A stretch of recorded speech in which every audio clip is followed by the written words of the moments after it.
Imagine só, conseguir um Green Card, a residência permanente nos Estados Unidos, não porque uma empresa te contratou, mas simplesmente pelo seu talento, pela importância do que você faz. Para muitos profissionais de ponta, isso soa quase impossível, né? Bom, hoje a gente vai desvendar o caminho que torna isso uma realidade. Vamos falar sobre o visto EB2 NIW. Pois é, a pergunta que não quer calar. Um green card sem precisar de uma oferta de emprego ou de um patrocinador? Isso parece bom demais para ser verdade, certo? Afinal, esse é o maior obstáculo para tanta gente. Mas e se eu te disser que existe sim uma rota criada exatamente para quem tem um mérito excepcional e quer seguir por conta própria?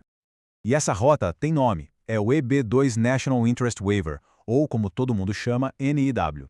Basicamente, é uma categoria especial em que o governo americano olha para o seu trabalho e diz: olha, o que essa pessoa faz é tão importante para o nosso país, para o nosso interesse nacional, que a gente vai dispensar toda aquela burocracia de ter uma oferta de emprego. É um atalho, mas um atalho baseado em mérito.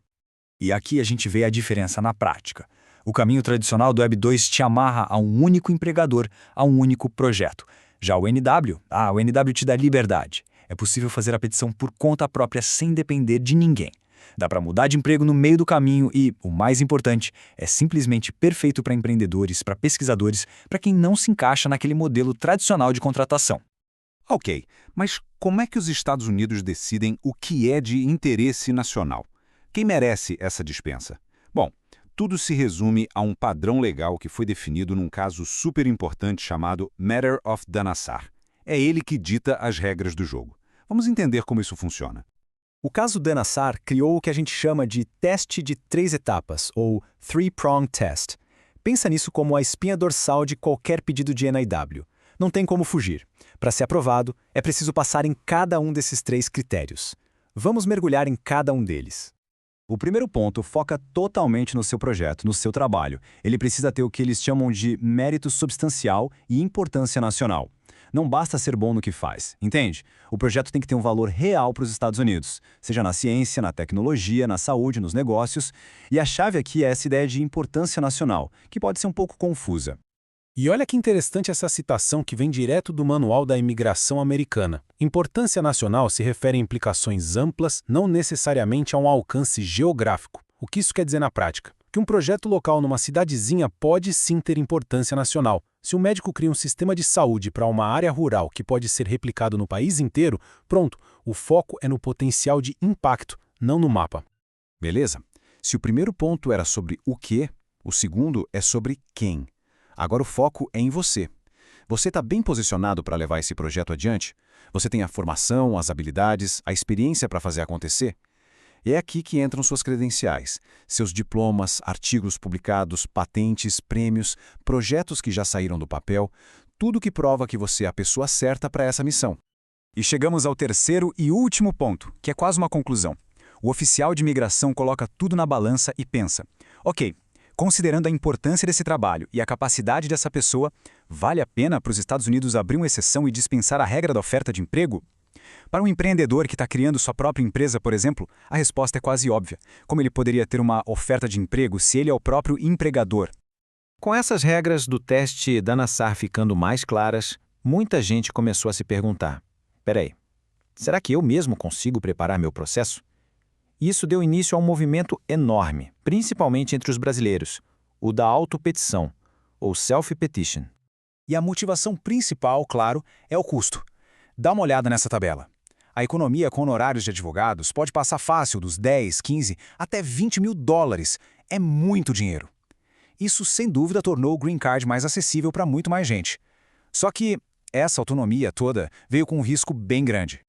E o resultado está aqui, nesse gráfico. A popularidade do NW foi tão grande que gerou uma avalanche de pedidos. E o que o governo fez? Apertou o filtro. Olha só essa queda na taxa de aprovação. O que em 2022 era quase uma certeza para um bom candidato, hoje virou um desafio enorme. Ter um bom perfil já não basta, o processo precisa estar impecável. Então fica claro, né? Economizar com a autopetição só compensa se o caso for realmente forte. Os erros mais comuns que a gente vê por aí são fatais. Um argumento fraco de importância nacional já derruba o primeiro critério. Cartas de recomendação genéricas que não dizem nada com nada falham em provar que a pessoa está bem posicionada. E claro, um processo mal organizado pode jogar tudo por água abaixo. Ok, além do rigor na análise, tem outro ponto que exige uma dose gigante de realismo: o tempo. Esquece essa ideia de que é um processo rápido. Vamos dar uma olhada no cronograma real para uma aplicante do Brasil hoje.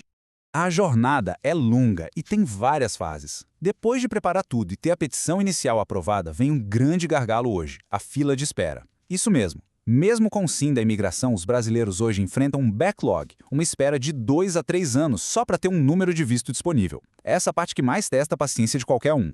Então, somando tudo, a preparação, o processamento, a fila de espera, o processo final, a realidade hoje é uma jornada de 3 a 5 anos. É isso mesmo. Do dia que se começa a juntar os papéis até o dia em que o Green Card chega na sua casa. É uma maratona e não uma corrida de 100 metros. Com tudo isso em mente, a dificuldade, o tempo, os custos, a liberdade, como saber se esse caminho realmente faz sentido para você? Vamos fazer aqui uma autoavaliação bem rápida com base em tudo que a gente viu. Primeiro de tudo, o básico do básico. Você cumpre o requisito mínimo de formação? Ou seja, tem um mestrado, doutorado, ou então um bacharelado e, além disso, pelo menos 5 anos de experiência progressiva na sua área? Senão, a conversa nem começa. Segundo, voltando ao coração do teste, você consegue explicar, de forma clara e convincente, por que o seu trabalho tem implicações nacionais para os Estados Unidos. E, mais importante, porque você, e não outra pessoa, é quem tem as credenciais e a capacidade para fazer isso acontecer. E por último, a parte prática. Você tem como juntar provas concretas para sustentar tudo isso que você alega? Cartas de especialistas renomados, artigos publicados, patentes, dados de impacto? Porque no fim do dia, opinião não vale nada. O que conta são as evidências. O caminho do NAW, sem dúvida, é uma oportunidade incrível. É a chance de ter um green card com base no seu próprio mérito, com uma liberdade que nenhum outro visto oferece. Mas o preço dessa liberdade é alto, exige uma preparação impecável, muito estudo e, claro, paciência para uma jornada longa. Vendo o caminho e os desafios, a pergunta final é essa: você está pronto para provar o seu valor?